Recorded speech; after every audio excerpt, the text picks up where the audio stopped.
Final Radio Row at-home interview of the day here on ClaibsOnline.com. I'm Joe Roderick. We are presented to you all week long by Kevin Miller of Caldwell Banker Gundaker. And, this is odd because for the first time this week, we're actually going to Radio Row as we welcome in from WDAE in Tampa Bay, John Mamola, and he is there in Tampa because, that's where he works in Tampa, and he's on Radio Rock. How many people are actually there on Radio Row? Today's the busiest day of the week so far. We have 42 total tables, and look, you've been to Radio Row a number of years, so you know it's typically about 150, 200 tables plus TV setups plus really big stage setups. Literally, it's 42 tables. I actually probably with the laptop, I can probably give you a little bit of a visual if you don't mind. Yeah, absolutely. So this is behind me. See how spaced they are? I mean, you could fit like Oldsmobiles in between that stuff right there. But that's look how bare that is, huh? Just kind of give you a panoramic shot here. I mean, how many of these tables have people at them? Today, I'd say probably about half. Monday, Tuesday, maybe about 5 at the max. But again, 42 total tables, 36 are assigned. So you have a couple open, so I'm sitting in an open one. But really, I mean, I think a lot of people just kind of rented the space just to kind of have an option. I mean, being in Tampa, we're obviously going to do this because it's in our backyard and stuff. But it's very quiet, which is rare for Radio Row on a Wednesday. But we're making the most of it, So we're doing our best to kind of put on a good experience for the listeners and for the community. Are there actual in-person guests walking around there? Yeah, I mean, today we had the mayor of Tampa. She's walking around. She's obviously doing some media avails, so we grabbed her for about 10 minutes. Brandon Lang's walking the row, just like he always does. So we talked to Brandon, caught up on some stuff. I got a couple coming tomorrow. I got a couple coming Friday, but a majority, I'd probably say about 95, 97% of them, all on phone or Zoom. But, I mean, that's just kind of the nature of things. I mean, people, it's just with the pandemic and the uncertainty with the caseload and that sort of thing. There's a mandatory mask update in Tampa, hence why I'm wearing a mask. So it's just different. There were a lot of people that kind of second guess themselves on maybe I should go because the next one's in LA, and hopefully by then this thing's over with. Then we just kind of go balls to the wall in LA, next year. So, but again, it's just a little different. I mean, it's the same content that we've always done. We got really great interviews. We got really great insight. Our team's in the game in their hometown. So it is kind of a unique situation for sure. We'll touch on the game in a bit. I just wonder, what's the vibe in the city of Tampa as a whole? Because in April of 2020, you guys were supposed to have WrestleMania, which brings in $100 million to the community. And this year, you're not going to get the usual injection of money that a Super Bowl brings. So the city as a whole, like, what's the feel there for being the center of two big events during a pandemic? And not only that, we missed out on a Stanley Cup, championship run. Yeah. And we missed out on a Major League Baseball World Series run on top of that. So you're talking lost revenue potentially starting with a B word in billions, which could have, come to this community in droves. I mean, the Stanley Cup, the World Series, Super Bowl and WrestleMania for sure. WrestleMania, that was like a dagger to the heart when that happened. I can't imagine. Yeah.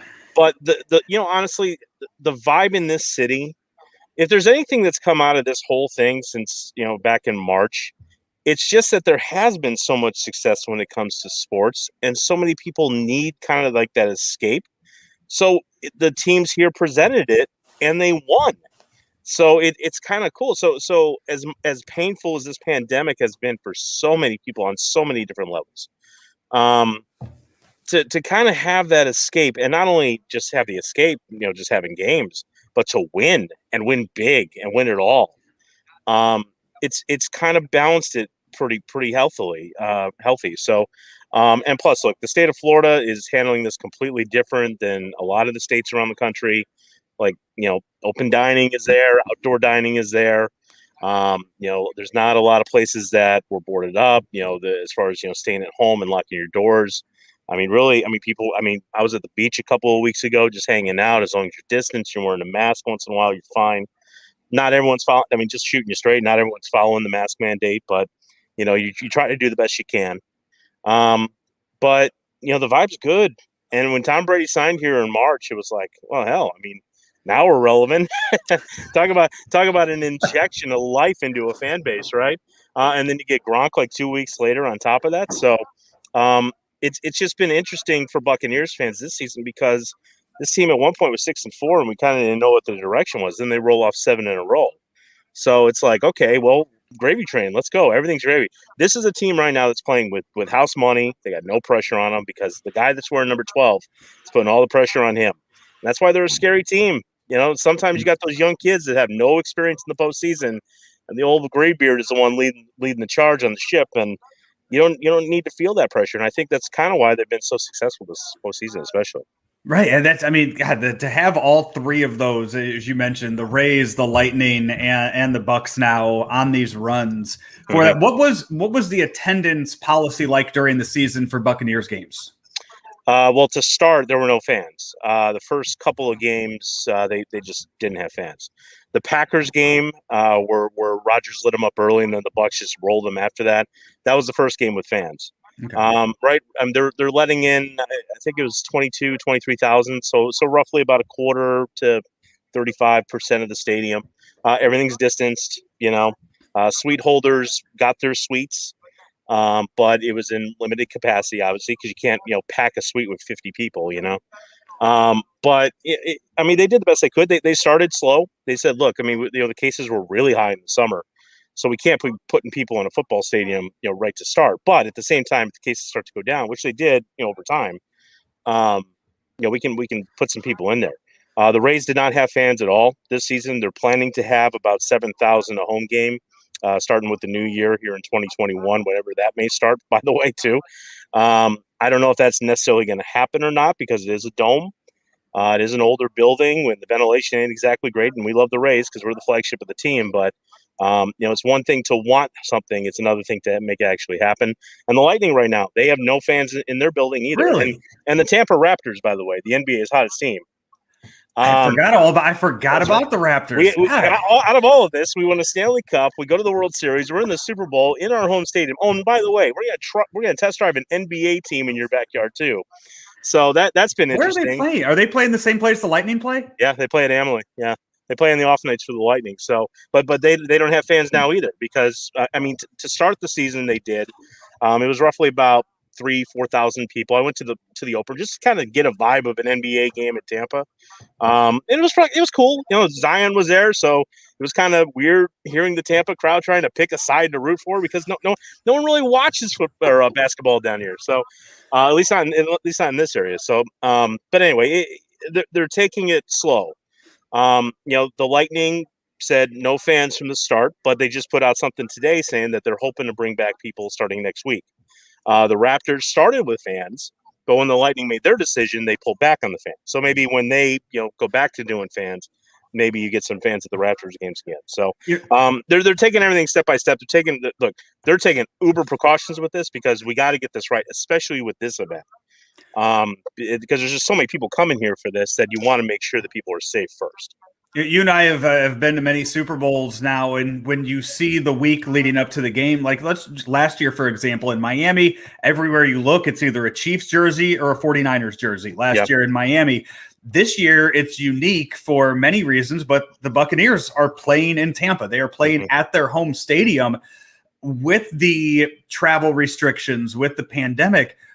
What percentage, what split are you expecting for that stadium to be of the 22,000 that are going to be allowed in Raymond James on Sunday? How many will be diehard Buccaneers fans?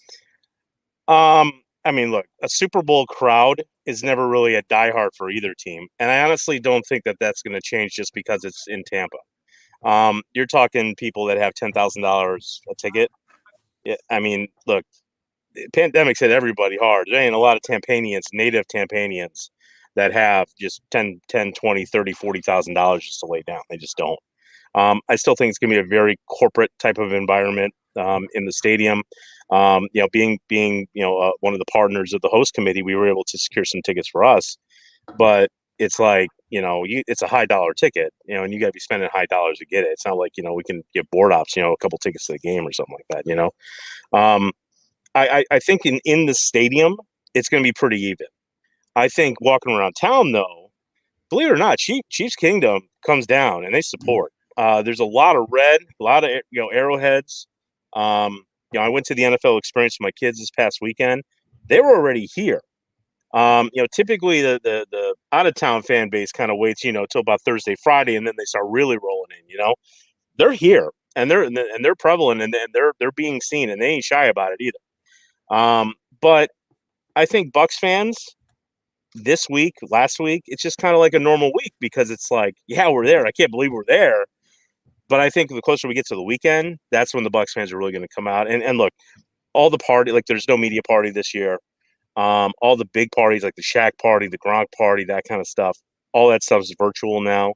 There are some parties kind of here and there, just kind of keeping it on the low. I mean, it's still give me distance. It's still going to be masked wearing on there, but it's not a normal week, So Bucks fans will come out game day. We're doing a live broadcast on Sunday from a restaurant which is literally a block away from the stadium.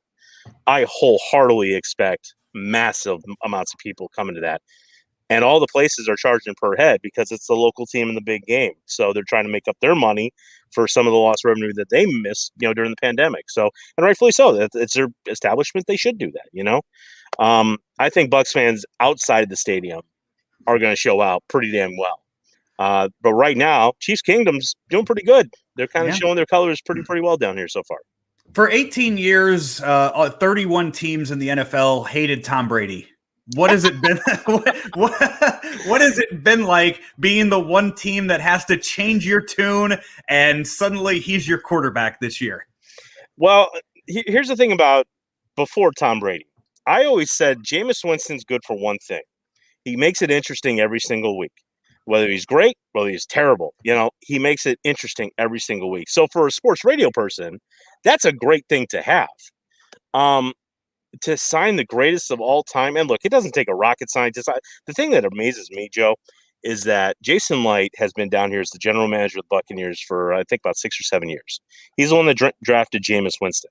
Now, he built a solid base. I mean, he got Mike Evans, he got Levante David, he brought in Devin White. Really good draft picks, right?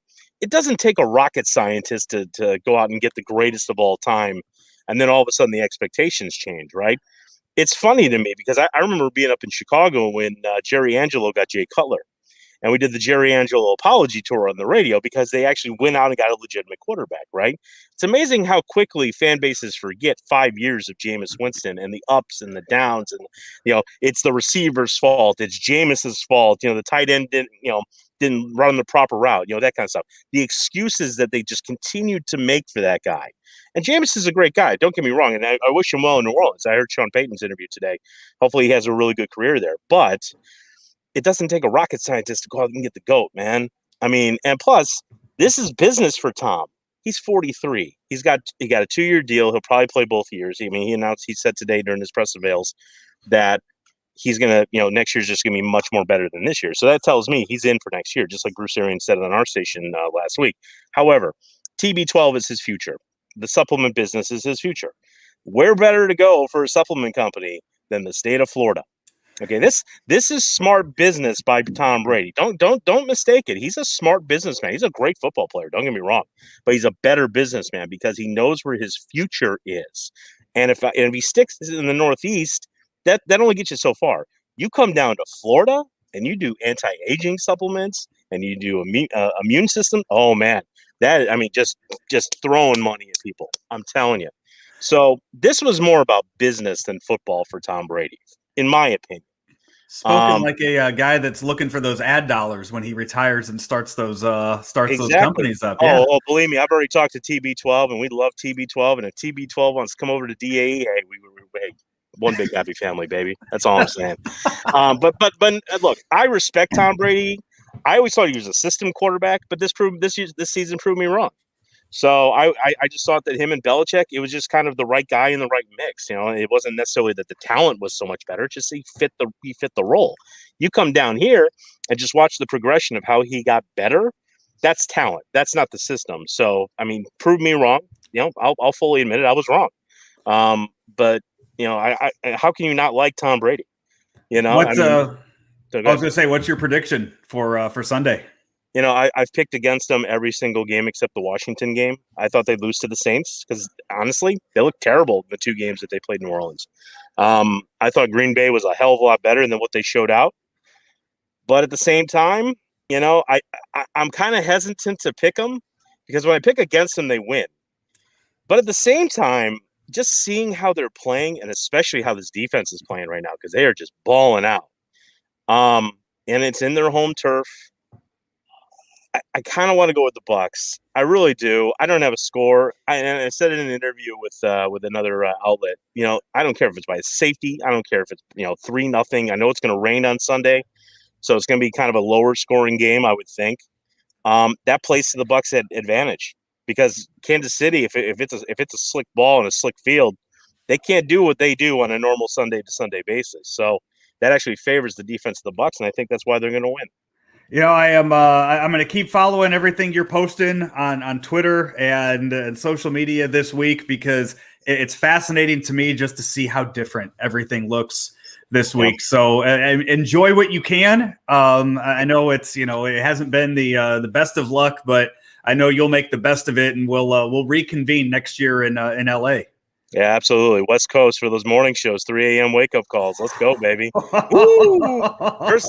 That's a lot of pre-taping right there. Got that right. John, thank you so much, man. All right, be well, Joe.